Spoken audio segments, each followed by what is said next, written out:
Hey guys, what the fuck is up, you guys? My name is emandan642, and look what I got. It's Paper Mario. So, my good friend Calquack is a big fan of the Paper Mario series, so I'm playing at least the first 3 games. Paper Mario is a pretty simple yet very good RPG.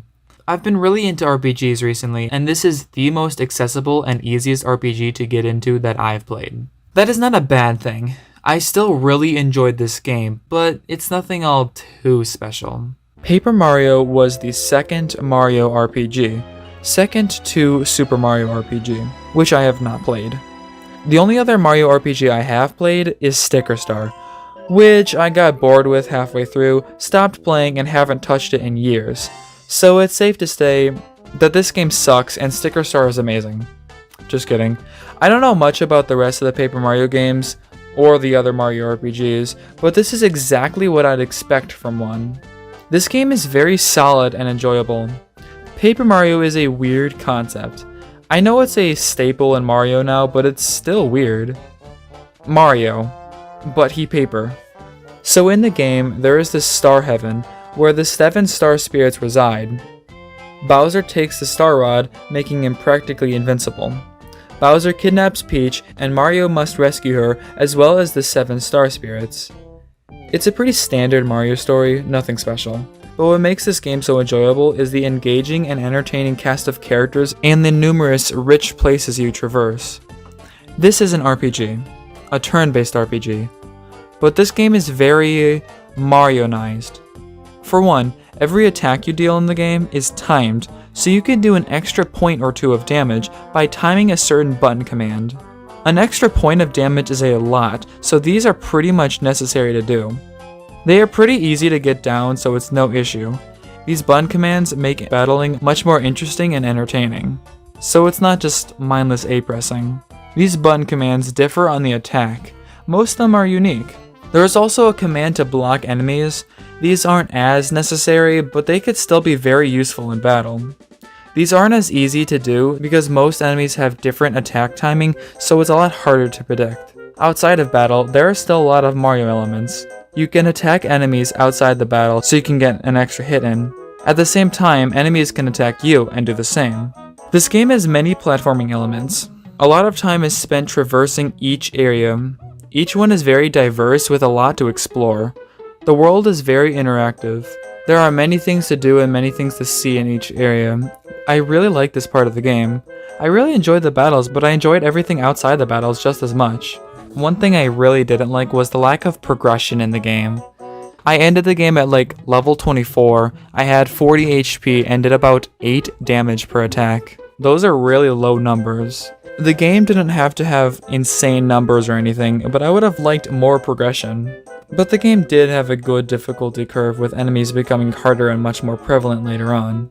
The thing that mattered most in battles were the badges, which are this game's magic material. Badges are a really good mechanic. They are very straightforward and simple. Increase attack or defense by 1, increase your HP or FP, stuff like that. Or many of them will give you a specific attack, like a big hammer smash, or jump, or a multi-attack. My strat was to increase my attack and defense as much as I can, and mainly use irregular attacks. It worked pretty well. Badges are very versatile and useful. There are over 100 badges, and endless possibilities with them. The badge system was good, but it could be expanded upon a lot. Instead of having a party of 3 or 4 like most RPGs, you have 8 partners. These partners act as your party, but they are very different. There are 8, but you can only use 1 at a time. They don't have HP. If they get hit, they are out for a turn or 2. They can only use 1 of their moves. Each partner is unique and has a purpose. Except for the last 2, they are practically useless outside the chapter you get them in. You could also use the partners outside of battle to interact with the world and puzzle solve. I liked all the partners, but I really only used 2 or 3 of them most of the game. The rest are only useful with certain enemies or bosses. I do think each partner is interesting as their own characters. You also have the 7 star spirits, which you rescue after each chapter. Each one can be used as a summon in battle. Each one has their own ability that can greatly aid you in battle. The abilities get better later on, but they are more costly. In the game, you fight a lot of enemies. Most of them are standard Mario enemies. Later on in the game, you fight variations of the enemies that are usually slightly stronger or sometimes have a different quirk about them. Most of the enemies I find uninteresting. Not the enemies themselves, because a lot of them are very neat, but more so they lack a diversity in battle. Some enemies had something making them stand out, but what I mean is you really didn't have to strategize much when fighting them. Most of them I just beat in under a few turns using basic attacks, or attacking a mob of them using a multi-attack, no problem. It's not exactly a difficulty thing I didn't like, because this game can be hard at times, but when an enemy was stronger, it really just meant they had higher XP and did more damage. I know that is literally what stronger means, but the variation, man. This game was pretty easy throughout. Not overly easy like Pokemon X and Y, but like Kirby easy. Fun, enjoyable, easy. I still had to think of the game, but I didn't really have any problems. The only part that was decently harder were the bosses. I may not be too fond of many of the enemies, but I really liked the bosses. Each one of them had a different fight that required different strategies to fight. I really enjoyed each one of them. Definitely the best part of the battles. This game has a lot of characters. Characters that are recognizable and unique in their own ways. I really like the many different takes on classic Mario characters, as well as enemies, which is even cooler. Like Toads, Goombas, or Koopas. They aren't amazing characters or anything, but I really enjoyed them all and talking to them. At the end of each chapter, there is a segment where you play as Peach, as she figures out how to help Mario any way she can. I really like that Peach is an actual character in this game. She is still a damsel in distress, no doubt, but she still has a personality and stands up for herself. She repeatedly breaks out of her room even though she just gets caught over and over again. And she talks back to Bowser, who is also a good character in the game. He is just a big dumb lug, and that's his only personality trait, but he was always entertaining to watch. These Peach segments were really fun and offered a nice change of pace for the game. A little too much because Peach is so slow. The entire game is very charming, like a picture book. This game has a great presentation. The world is so full of life, paper life. Each chapter brings a new and interesting area. Each one has its own story to tell, and I really like that. Chapter 1 is pretty standard. You visit Koopa Village and defeat the 4 Koopa Bros. This is the least interesting chapter, but it's the first one, so it's passable. You traverse through a standard grassland area and a castle. You meet the first 3 partners, Goombario, Kooper, and Bombette. Goombario is okay. His main attack is a headbutt, which is just a standard jump. I mainly used him for his tattle ability, which gave you info about enemies and told you their HP. Kooper was my most used partner. His Shell Toss and Power Shell were the most useful in battle. And outside of battle, he could be used to activate switches and retrieve items not normally accessible. Bombette was another somewhat useful partner. She was more useful than Goombario, and aside from instances where I needed a bomb, I didn't use her much. The Koopa Bros were alright bosses. The fight was decent, it mainly worked as an early game boss. Chapter 2 is a desert. How original. Dry Desert is actually a pretty cool location. Nothing too special, but neither is most of the game. Dry Ruins is actually pretty interesting though. You meet Pericary, who is the best partner. He is the most versatile and can hit flying enemies or enemies on the ceiling, and his honing attack is really good. Chapter 3 is where the game starts to get a lot better. In this chapter, there's this powerful guy named Tubba Blubba, who is terrorizing the population of Boos by eating them. This chapter is very good. Everything from Forever Forest to Boos and Blubba's mansions. Every place in this game is interesting. You meet Bo, who is another really good partner. Her base attack is the highest of the partners up to this point. But that's her only use, honestly. But she is very useful outside of battle, turning you invisible. The boss, Tubba Blubba, is also very interesting.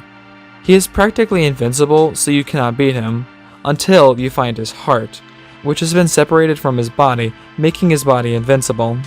So after a chase sequence, you beat his heart and then you beat Tubba Blubba himself. This was an interesting boss, but there still wasn't too much to the boss itself. You just beat up his heart and then him. Chapter 4 is my least favorite part in this game. I did not like this chapter. I found Shy Guy's toy box to be annoying and tedious. I also hated the style of it and the music. Oh god, the music did nothing but get on my nerves. The remaining partners got less interesting from here on.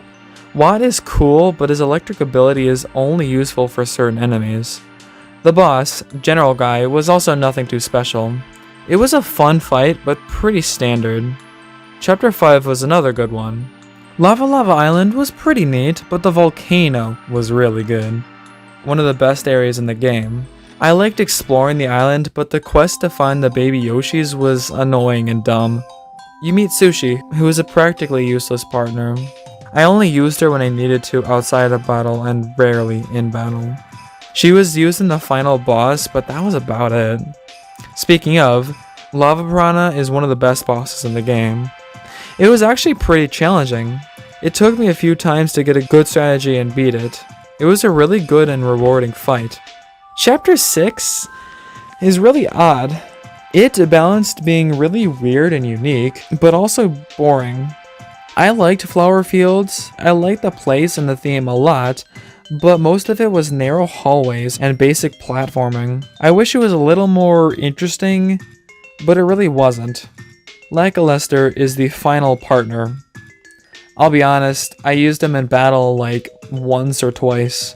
There was really no point in using it when there are much better partners. Him and Sushi are introduced so late in the game that they didn't really get the time they needed to develop. Chapter 7 was really good. The Crystal Palace and Road to Crystal Palace are really good places.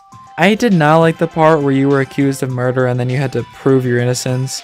That part was unenjoyable, but everything else was really good. The palace was a great area and really fun to traverse, and the Crystal King was a really good boss. Chapter 8 is the final chapter. The entire chapter is just making your way through Bowser's castle. This castle is great though.